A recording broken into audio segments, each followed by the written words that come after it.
Well, welcome to Bourbon Riders. In tonight's first pour, we're cracking open the Old Forester Single Barrel.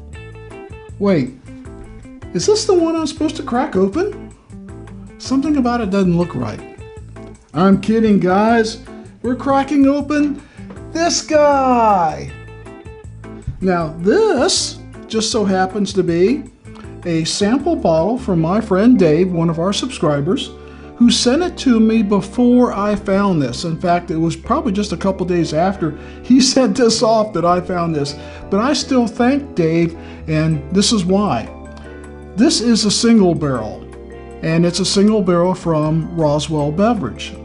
This single barrel is from Dave and wherever he got it from. So a different single barrel. So tonight, after we try this, we're going to try Dave's and see if it tastes exactly alike, or my theory about single barrels is there is a difference, even something from Old Forester. So we're going to put this off to the side. Well, if you've been watching this channel a while, you know I'm a big fan of Old Forester. In fact, the Whiskey Row is right behind me, and we did a blind on that not too long ago. I'm a big fan of the 1910 and 1920, and currently the 1897 is my favorite of the Whiskey Row, and I even have a backup bottle of that. That's how much I like it. So tonight, I've heard about the Old Forester for, I don't know, as long as I've been drinking bourbon, and I see it occasionally on a shelf way high up in the back behind the register, and it's always out of my price range. Well, when I was in Roswell Beverage the other day, they had a simple deal. You buy one of the Whiskey Row series at a regular price, and you can buy this at a fair price. I don't know the actual MSRP of what the single barrel is supposed to go for, but I was very happy to get it for what I paid for it. So tonight we're going to crack this open, and hopefully it is as wonderful as anything on the Whiskey Row. Let's pop this top and see what kind of vacuum it's got. A nice vacuum. It was actually like I could feel it. Like, nah, man, you're not getting me.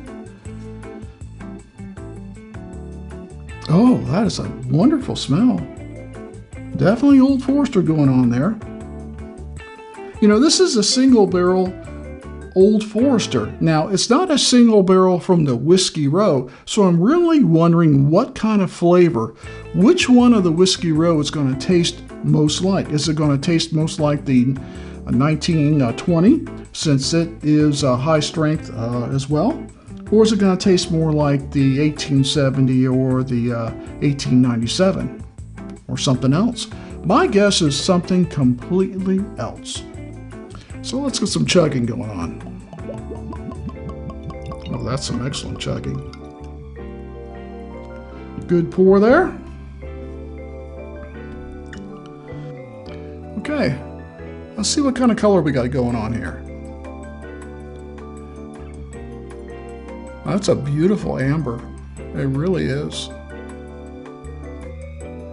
Thin coating on the glass, and we got some kind of thin to medium legs coming down. Let's see what the nose thinks. Oh, that is like a brown sugar molasses bomb. Very sweet, very strong. We got some caramel and maybe a little bit of oak, some cinnamon, and maybe some dark fruit. Wow, very interesting. Well, I can't wait any longer. Cheers.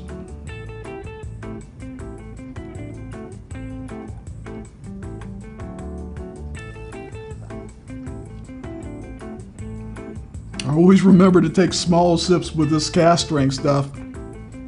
Barrel strength. It's got some proof to it. You pick that up, but I've got no burn on the back of the throat. I didn't taste ethanol. I could taste the proof, but a pancake syrup bomb. Oh man, that is good. I think it's got a perfect level of sweetness, along with some dark fruits and a little bit of oak. It's really good. It does remind me of my 1897, but it is a big step up from the 1897. This is a flavor bonanza. Let's take another sip.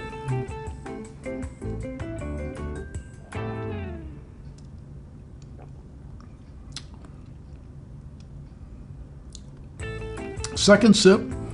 Now my palate's used to the proof.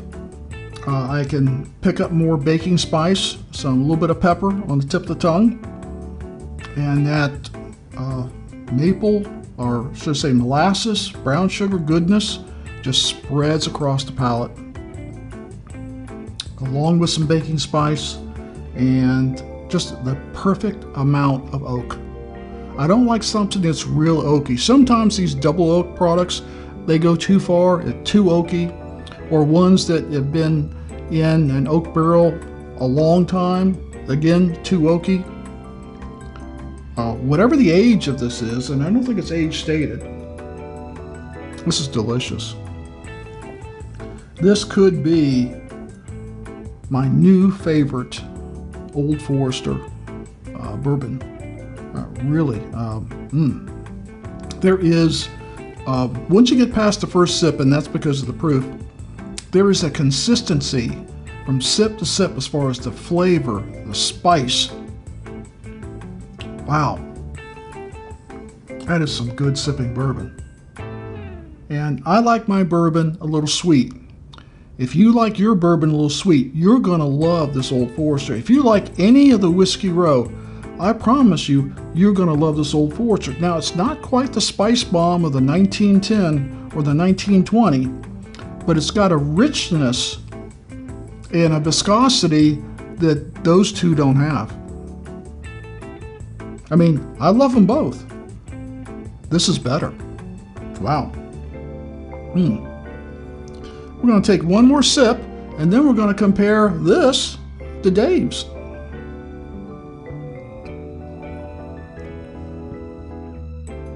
I want to really see if these bourbons from different barrels taste any different. It certainly smells exactly like the other one. Cheers, Dave.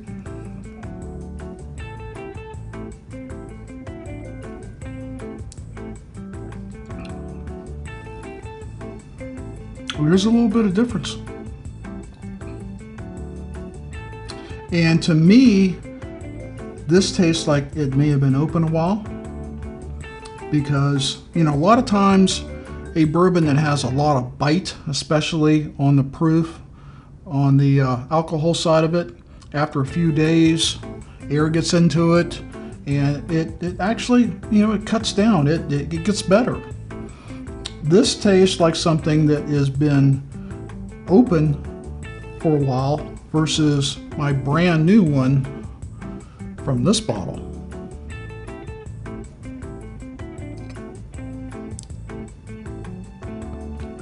It's the same flavor, but this has got a bite to it, both in the spice and the proof, that I don't quite get from this one. Like it's mellowed a little bit. It tastes just like this one, but it's said, hey, I'm a smooth operator. Like people, don't use the word smooth. It's bourbon, damn it. This is a smooth operator. This has got still a little bit of bite to it. Final thoughts. Well, I'm happy I found this one I did, because I was just about to the point of paying more money for this than I should, because I really wanted to taste the single barrel. I was on a point system with a particular bottle shop who I do business with, but it was a long ways from me having enough points to buy this single barrel at the price I bought it at Roswell Beverage. So very happy I found it.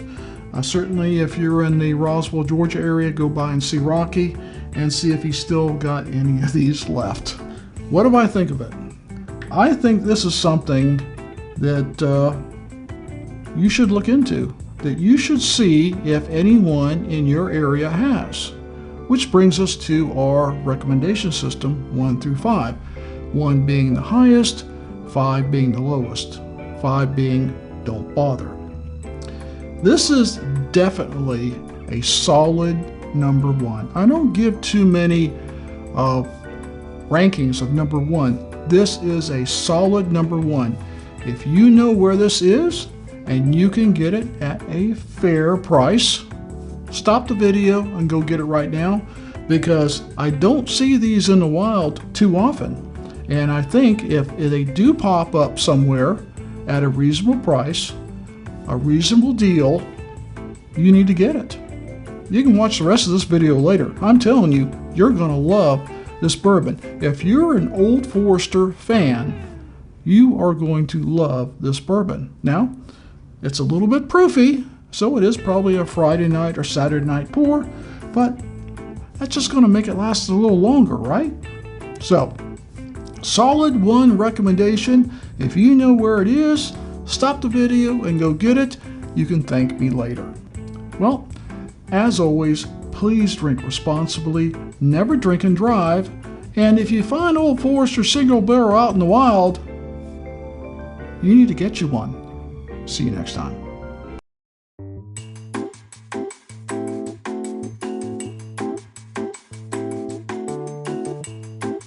Don't use the word smooth! It's bourbon, damn it!